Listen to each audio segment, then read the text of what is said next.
What does this mean for the fighters themselves? Are they going to get any cut of this? Like, it's $7.7 billion. You think some of that would trickle down to the actual talent?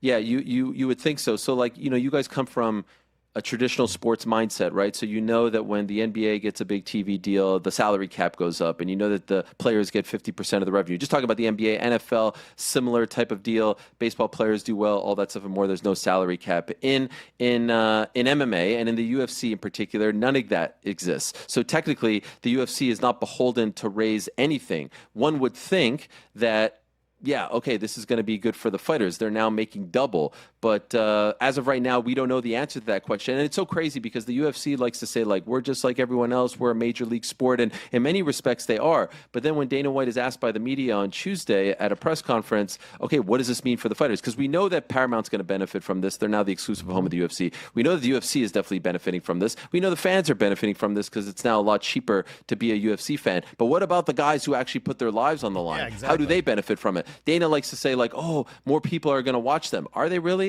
Is Paramount bigger than ESPN/ABC? Certainly not on social media. Certainly, like, we broke it down.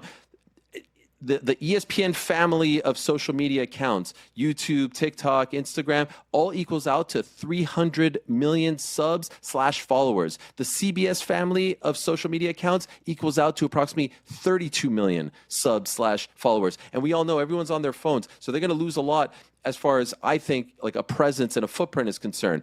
Dana says that they're going to up the bonuses as a result of this. So currently they give out 4 bonuses at the end of every night, 2 for fight of the night and then 2 for the best performances. Currently it's $50K a night. He says they're going to up it. No one asked them the obvious follow-up, which was, by how much? Because technically it could be by $1 or $5K or $10K. I think it should be double because they're making double. And then what about the base pay? The base pay right now is 12 and 12. When you enter the UFC, you get 12 to show, 12 to win. Well, does that go up to 15-15? What about 20-20? And then what about the champions who get pay-per-view points? And what I mean by that is tomorrow night, Dricus du Plessis is the middleweight champion of the world. He's defending his title against Khamzat Chimaev. He gets a cut of the pay-per-view regardless of the number. He participates in the pay-per-view revenue. Now that there's no more pay-per-view, what about those champions who the great incentive to become champion is to now participate in the pay-per-view revenue? That's now gone. So are they going to be taken care of? Dana says yes. His response is, we've got smart people in accounting that will figure this out.